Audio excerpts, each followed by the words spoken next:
দুপুরবেলা প্রায় ৯০০ মতো ৯০০ লোককে আমরা খাইয়েছি। রাত্রেবেলা প্রায় ১০০০ খানেক লোককে আমরা খাইয়েছি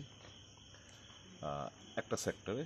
আর দাসপাড়া, চন্দ্রপুর দাসপাড়া, এখানে প্রায় ১৬০টা প্যাকেট বাড়ি বাড়ি আমরা পৌঁছে দিয়েছি।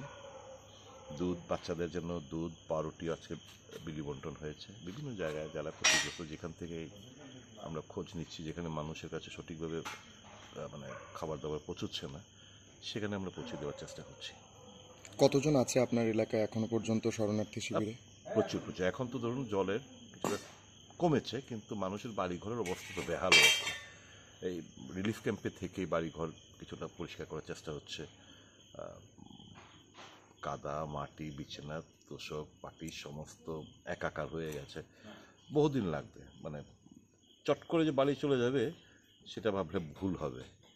সেটা উপলব্ধি করেই ধরুন খাবারের জল একটা বিশাল বড় একটা প্রবলেম। ওয়াটারবোর্ন ডিজিজ যেন না হয়, আমরা মিনারেল ওয়াটারের বোতল আমরা সাপ্লাই করছি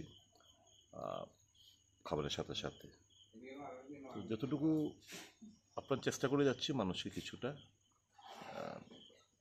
এই সমস্ত এই সংকটময় মুহূর্তে খাবার টাবার পৌঁছে দিয়ে মানুষ যাতে সুস্থ থাকে, এটাই একটা